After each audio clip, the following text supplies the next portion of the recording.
street takeover, 7-Eleven situations, and it went viral. I'm going to play a quick news clip, and then we're going to comment on it. This one happened in Anaheim, and one of the clerks was really hurt badly. So a 7-Eleven store in Anaheim became the scene of total. By the way, these LA newscasters are fire, bro. We got some fire. I'm like, God damn, boy.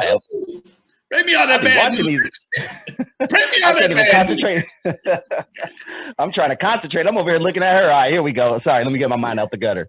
Total chaos as a huge group of people attempted to rob it. Coco McAvoy standing by for us with more on this. Hey there, Coco. Good morning to you. Good morning. We spoke with the 7-Eleven clerk who was attacked. His name is Narendra. He says he's only been working at this store for about 5 months, and he is working here again this morning following the attack and starting to get busy here again. And he says he's still obviously very shaken up and scared. Take a look at this surveillance video from inside of the store so you can see all that unfolded at the store on Knott Avenue at around 1:30 on Sunday. You can see a few people first break into the store. Narendra has a stick and is trying to fend off the mob that keeps growing. Cigarettes and lighters, a rock even thrown at him. Chips. In the video, you can see he really takes a beating and gets tossed around. The robbers took about $300 in cash, lottery tickets, and cigarettes. And here's another angle of this attack. It's getting out of hand, man. Talk to me, Lonzo. You know what? I'm finna go old school on you right now. That's a bunch of kids. They never had their asses whooped. They never had their asses whooped, okay? And they think they got the right to do whatever they want to. Ain't no consequences. There aren't any consequences anymore. Even if they all get caught, they're gonna slap them on the wrist and send them back home. They know anything gonna happen to them. They know there's nobody to fear. There's nobody to respect.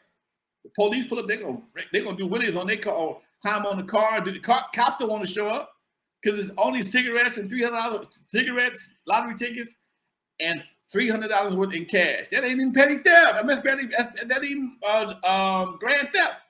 Only petty theft. The assault, yeah, that's another problem. But he was, they threw rocks. When they threw rocks at him. So when you look at all the crimes connected, man, based on the Gascon theory, and so many people involved, you are gonna get $1,000 out of everybody collectively. 7-Eleven ain't got shit in it but tobacco, sugar, and cigarettes, and some lottery tickets.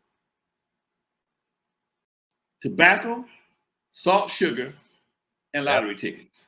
Maybe some have a little alcohol, okay?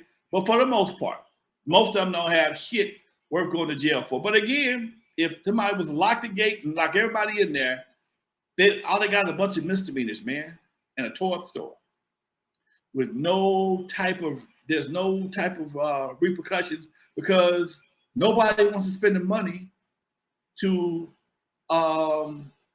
even deal with the situation.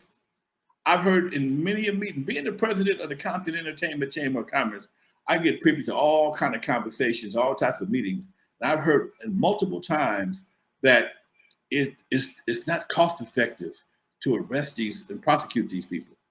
That's cost effective. What that means is the money is not worth the money to enforce the law. Meanwhile, if a brother get pulled over, you'll have 40 cops out there waiting on him. What they go? Yeah, 40 cops kicking it. I counted one time right here on El Segundo, Vermont. Brother was, I don't know what he did, but they pulled him over. Man, half of LAPD and half of Gardena had that brother was on the scene watching. I'm like, what did this guy do that requires, I don't know, 10, 12 cops? But ain't enough money to go and prosecute that kind of situation. Again, it's all misdemeanors. Again, ain't nobody gonna do no hard time.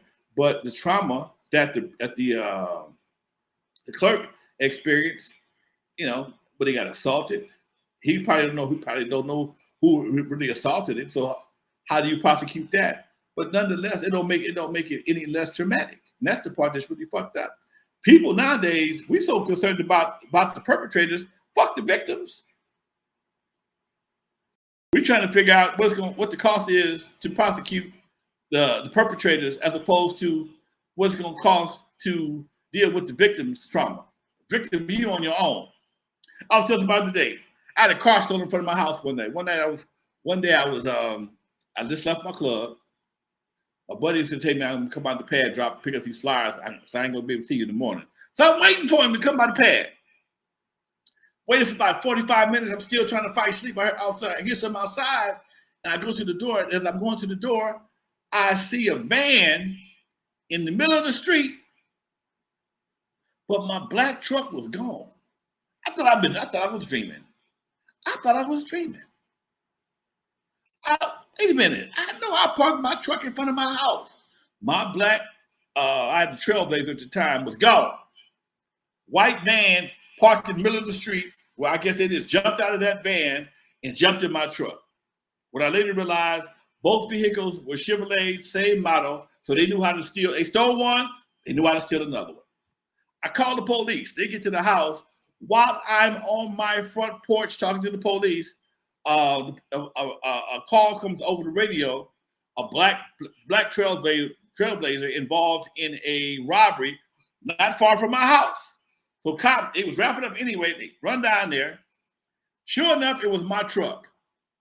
That was Saturday morning now. Okay, I couldn't go pick it up Sunday. They had to do something to it. By the time I went to go pick it up on Monday, between the towing, between the various fees, and the ignition being ruined, I'm at $1,000. I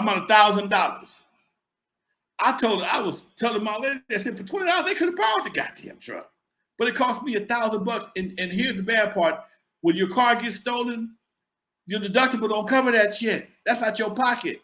The deductible don't kick in until it comes to the repairs of the vehicle, which means if it ain't anything, my deductible was $500. It was like $650. He told me if I do everything the right way, it's gonna be $650. If I can get you rolling for $500. Okay.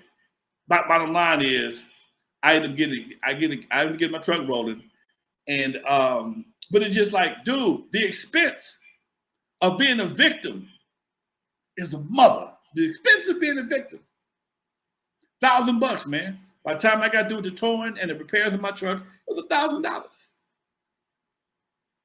Damn. Yeah, I would have been pissed, man. No,